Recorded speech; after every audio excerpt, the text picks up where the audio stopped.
प्यारे बच्चों, आज मैं सभी क्लास 11 वेस्ट बंगाल बोर्ड का एक सोनेट है upon Westminster bridge, composed upon Westminster bridge, जो 3 सितंबर 1802 में पब्लिश हुआ था। और ये विलियम वर्ड्सवर्थ इसके जो है वह पोएट हैं। और ये सोनेट बड़ा ही अच्छा सोनेट है। और इसकी व्याख्या जो है मैं हिंदी में लाइन बाय लाइन करूँगा और इंग्लिश का अलग वीडियो मैं बाद में बनाऊँगा। और हिंदी और इंग्लिश का सभी चैप्टर का अलग अलग वीडियो मैं बनाता रहूँगा। चलिए इधर उधर न घुमा करके मुद्दे की बात करते हैं। विलियम वर्ड्सवर्थ वह जो है कहीं सुबह के समय अपनी बहन डोरोथी के साथ जो है कहीं जा रहे थे, तो अचानक जो है वो वेस्टमिंस्टर ब्रिज जो है, वेस्टमिंस्टर ब्रिज एक लंदन में है, वह सुबह सुबह उस ब्रिज पे जो है जा कर के खड़े हो जाते हैं। और जब लंदन की सुंदरता को ये निहारते हैं, देखते हैं, तो इनका मन जो है बड़ा ही पुलकित हो जाता है, बहुत प्रसन्न हो जाता है। और इस सोनेट में विलियम वर्ड्सवर्थ ने जो देखा है बस वही बताया है। और विलियम वर्ड्सवर्थ एक रोमांटिक जो है पोएट थे। इसके विषय में बाद में वीडियो बनाऊंगा, चर्चा करूंगा।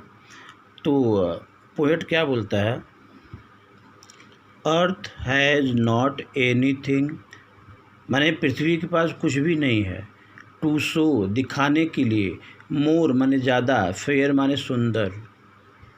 माने कवि जो है विलियम वर्ड्सवर्थ जो है जब लंदन वेस्टमिंस्टर ब्रिज के ऊपर से खड़ी होकर के सुबह सुबह जब लंदन की सुंदरता को देखते हैं, तो उस लंदन की सुंदरता को देख करके इनका मन इतना ज़्यादा प्रभावित हो जाता है कि वह क्या कहते हैं कि इस धरती पर, माने धरती के पास इससे ज़्यादा खूबसूरत चीज़ दिखाने के लिए नहीं है। किससे ज़्यादा खूबसूरत?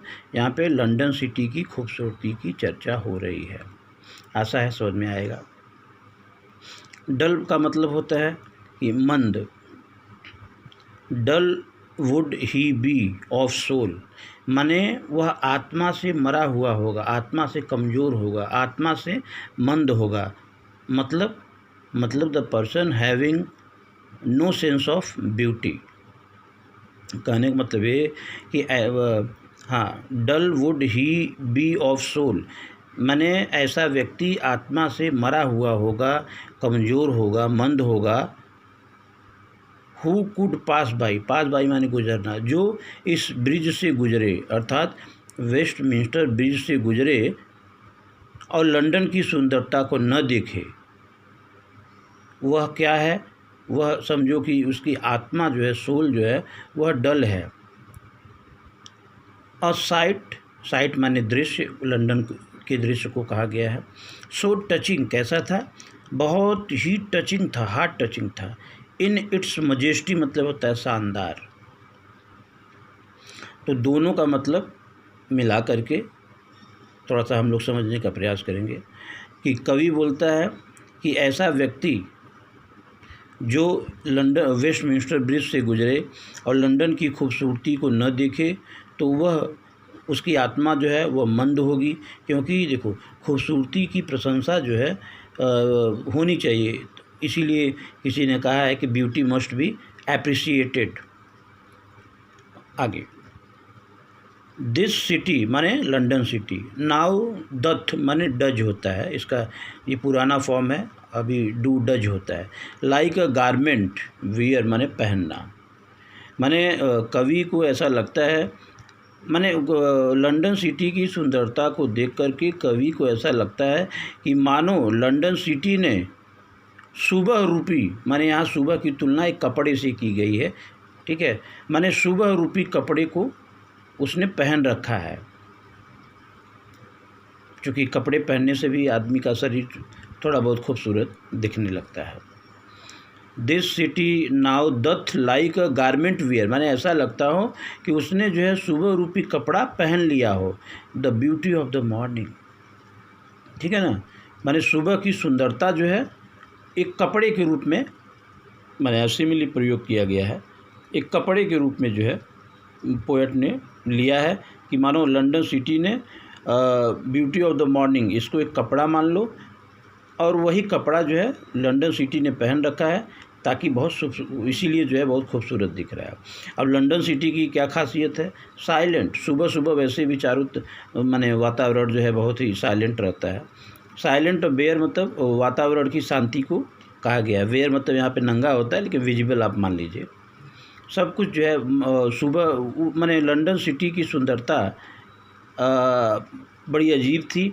और सुबह का माहौल कैसा होता है पोएट बताता है, साइलेंट, बेयर, ठीक है, शिप जहाज, टावर्स, डोम्स माने गुंबद होता है, थिएटर्स एंड टेम्पल्स, लाई माने पड़े हुए थे, ओपन अनटू द फील्ड माने लंदन ब्रिज के ऊपर से पोएट देखता है कि बड़े बड़े जहाज, टावर्स, डोम्स, थिएटर्स, टेम्पल जो है वह मैदानों में एकदम फैले हुए हैं, एंड टू द स्काई, और आकाश के नीचे। आकाश के ऊपर तो कोई बिल्डिंग बनेगा नहीं।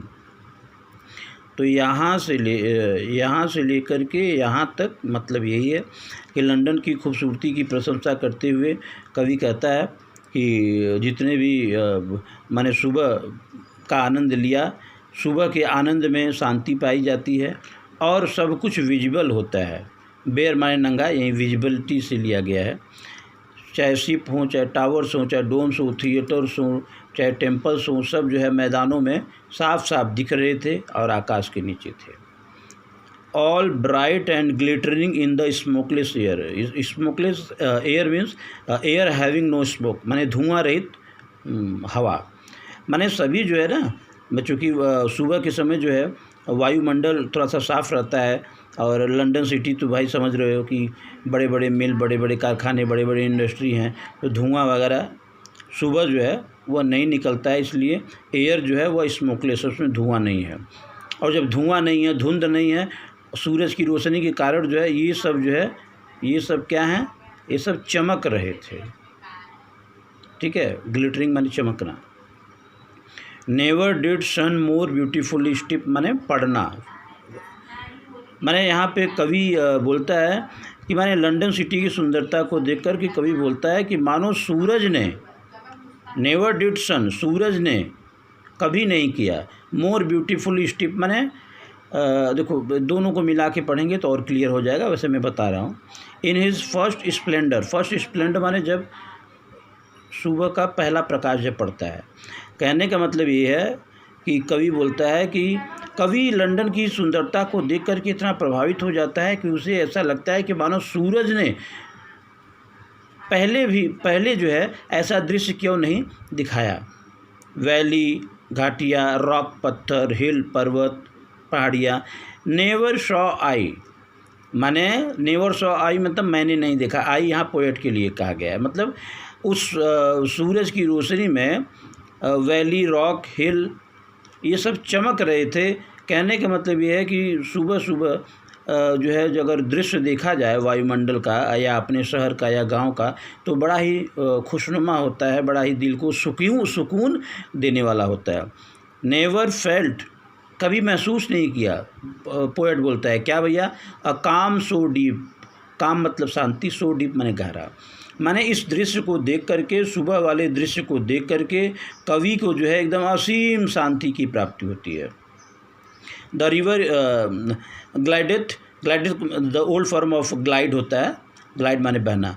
और वेस्टमिंस्टर ब्रिज के नीचे से जो है ना एक थेम्स रिवर जो है वह बहती है, लंदन की फेमस रिवर है। द रिवर ग्लिटेड, वह थेम्स रिवर बह रही थी at his own sweet will माने अपनी ही मर्जी से, अपनी ही इच्छा से, अपने ही मनमाने तरीके से। अब दोनों लाइन का मतलब एक साथ में समझेंगे। डियर गॉड एक्सक्लेमेशन माने पोएट बोलता है कि हे ईश्वर, the very houses seems asleep. The very houses मतलब लंदन में जो बड़ी बड़ी बिल्डिंगें हैं घर, सीम्स अस्लीप माने ऐसा सीम मतलब प्रतीत होना, ऐसा प्रतीत होता है कि माने सब सो रहे हैं, माने घर सब सो रहे हैं। भैया घर नहीं सोता है, घर में रहने वाले सोते हैं। माने क्या कहता है पोएट कि हे ईश्वर, लंदन के घरों में लोग अभी सो रहे हैं। And all that mighty heart मतलब लंदन के लिए प्रयोग किया गया है, वहाँ के नौजवानों के लिए प्रयोग किया गया है, क्योंकि जो एनर्जी है। And all that mighty heart is lying still, lying माने पड़ा हुआ, स्टिल माने अभी भी सो रहे हैं। कहने का मतलब ये कि लंदन, लास्ट वाला लाइन देखो कि लंदन सिटी को अंत में पोएट विलियम वर्ड्सवर्थ ने एक जो है माने एक बॉडी मान लिया है कि जिस प्रकार से घरों में लोग सो रहे हैं, तो यह लंदन सिटी जो है अभी जो है यह क्या है, वह अभी सो रहा है, इसको सोने दो, क्योंकि लंदन सिटी के जो नौजवान हैं यही लंदन की शान है। और माने मुझे आशा है कि थोड़ा बहुत आपको 2-4% तो ज़रूरी समझ में आया होगा। और इस चैप्टर का इंग्लिश टू इंग्लिश एक्सप्लेनेशन मैं जो है फिर वीडियो बनाऊंगा। तब तक के लिए थैंक यू वेरी मच।